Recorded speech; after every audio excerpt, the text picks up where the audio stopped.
Salut à tous et bienvenue dans cette nouvelle vidéo, dans cette première vidéo de 2022. Je suis aujourd'hui à Saint-Martin-en-Haut dans les Monts du Lyonnais et je vais participer au trail hivernal des Coursières.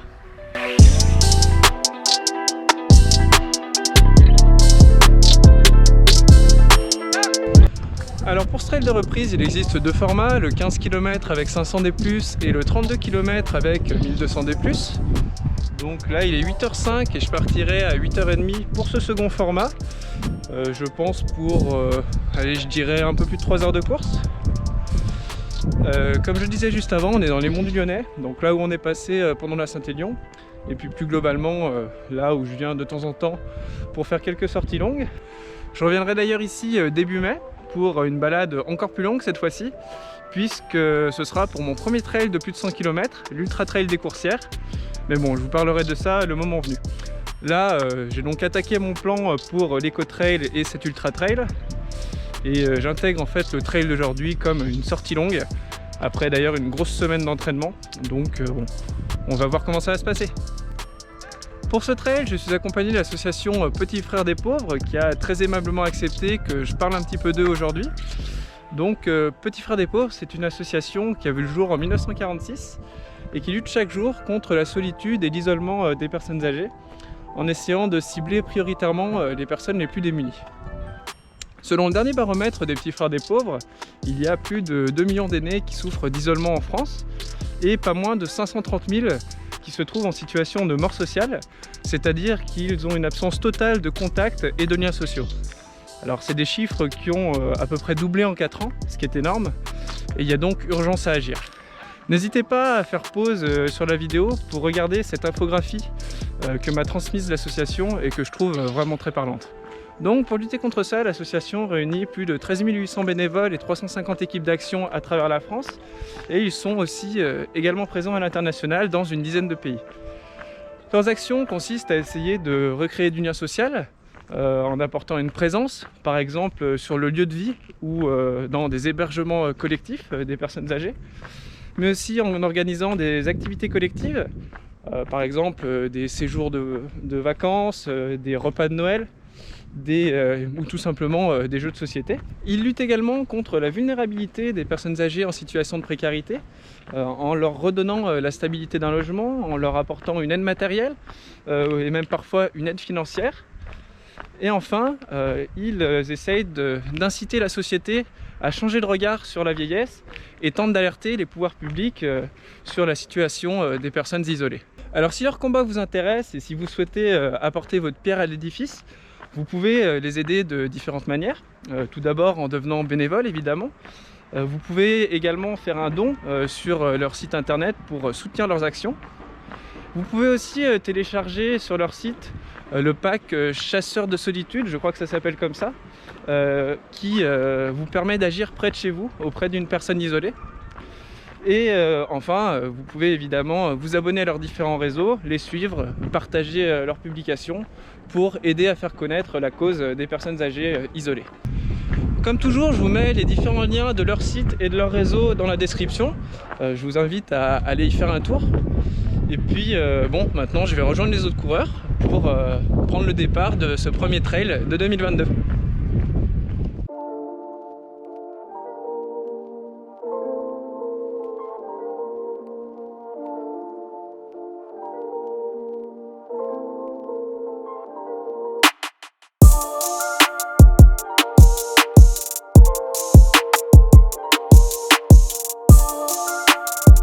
Levez vos mains en l'air et continuez un maximum d'applaudissements.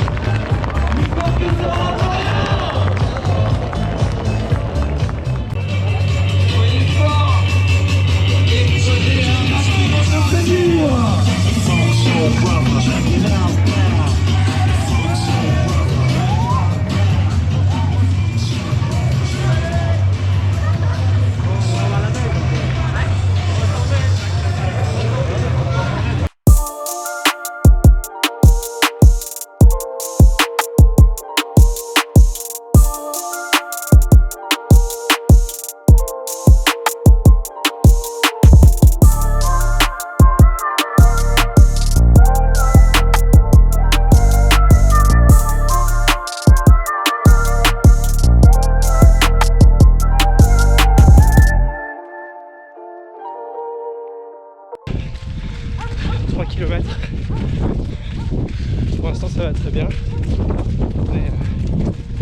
On a surtout fait notre descente au début. C'est pas mal pour eux, mais ça va, j'ai un bon rythme, pas essoufflé, donc tout va bien.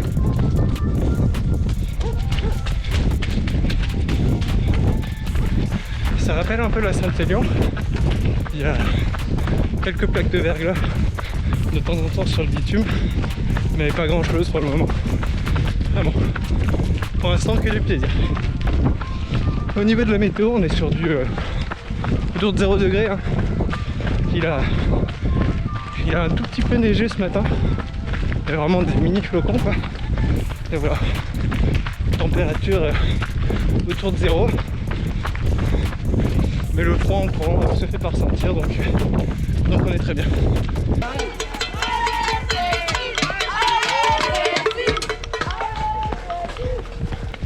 Et on arrive aux premières vraies montées.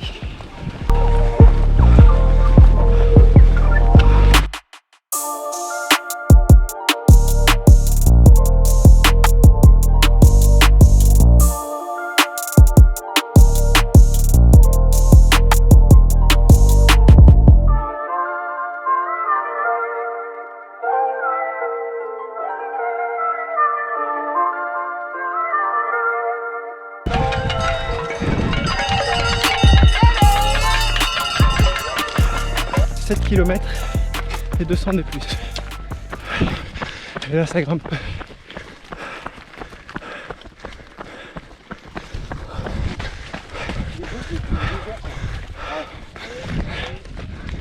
Allez.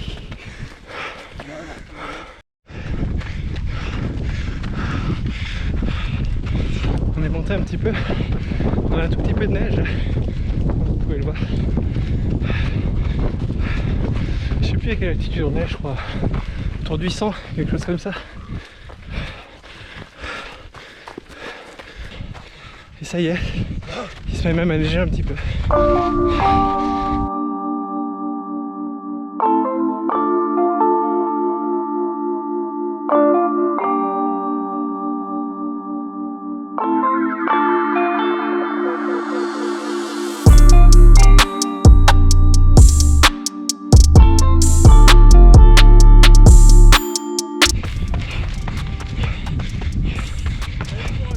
Merci.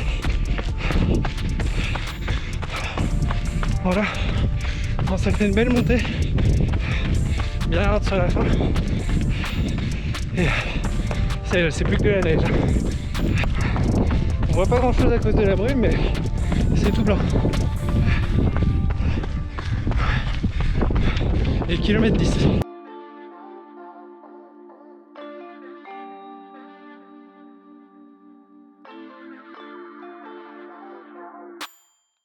Entre les montées et descentes, il y a pas mal de portions bien roulantes, donc c'est pas mal, ça permet de bien courir.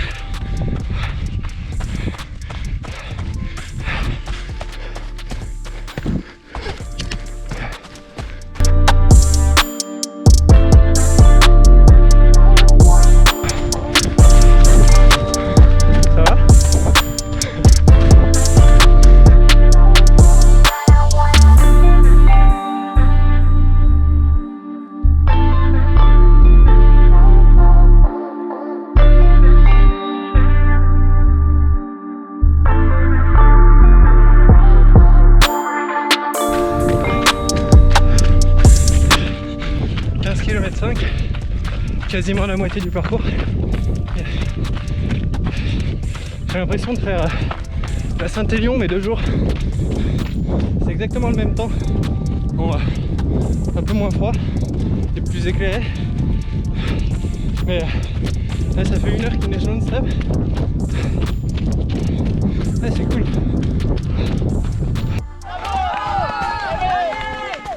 Merci.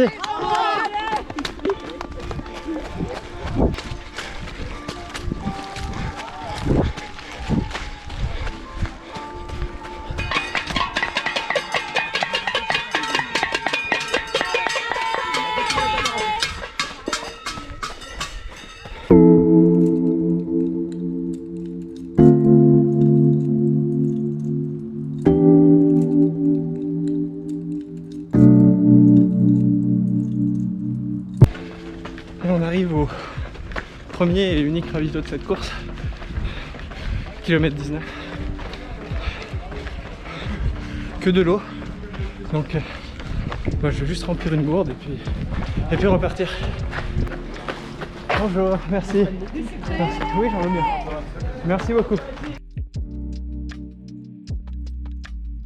Et à peu près encore 11 km. Petite douleur au genou, mais rien de méchant. J'ai ralenti un peu, mais bon. Ça va. Et 2 heures de course.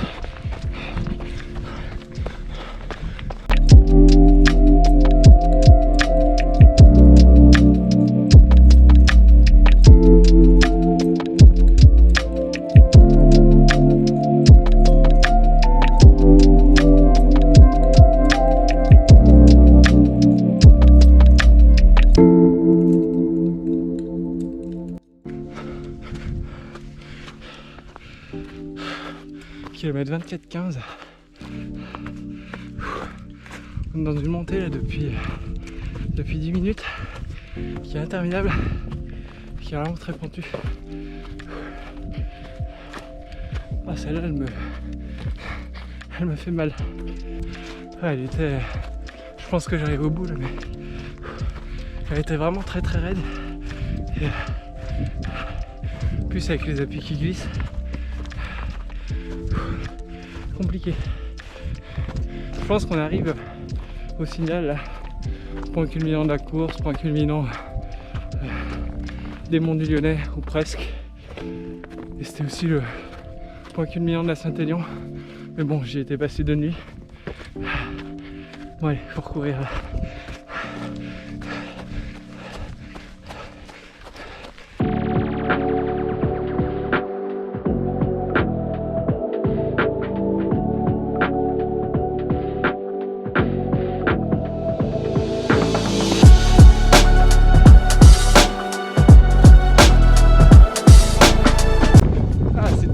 J'ai l'impression d'être au ski. C'est hyper lumineux alors que le ciel est complètement couvert.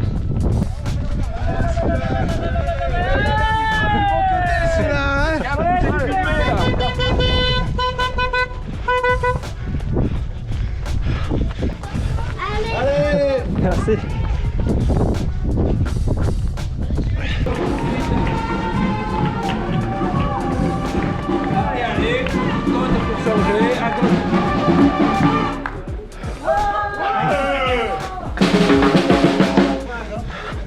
Merci. Ah, ils étaient énormes ici. Bientôt 27. Et tout à l'heure je me suis trompé en fait. Maintenant qu'on approche du signal, le parcours est très piégeux en fait. Les 2 premiers tiers sont beaucoup plus faciles que le dernier. J'aurais dû garder un peu plus de force parce que là, les derniers kilomètres sont compliqués. Bon, il en reste 4 ou 5.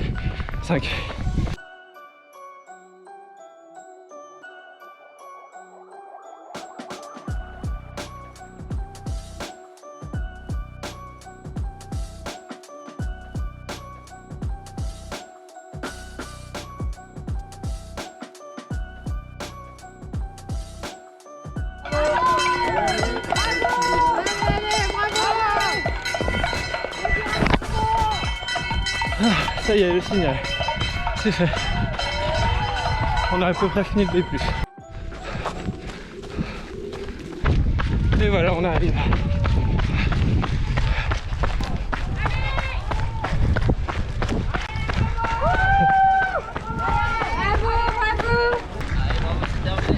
Merci.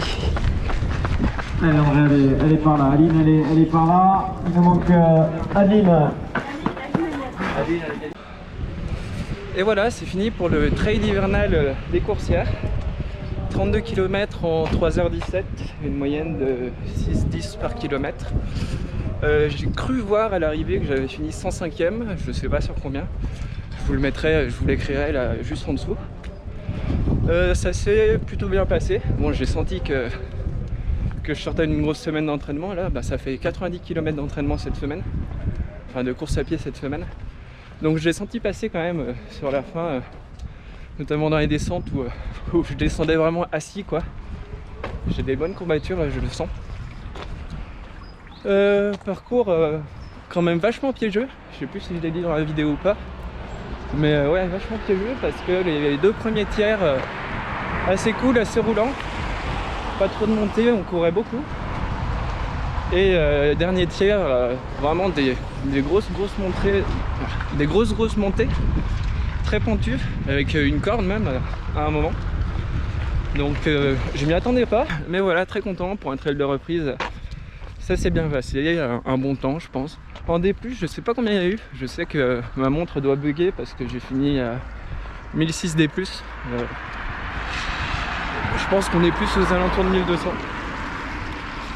Bon, je vais vite aller me changer parce que j'ai un peu froid là. Donc je vous dis à bientôt pour une prochaine vidéo. Ça devrait être dans 2 semaines. Le trail des coteaux du Lyonnais. Allez, salut!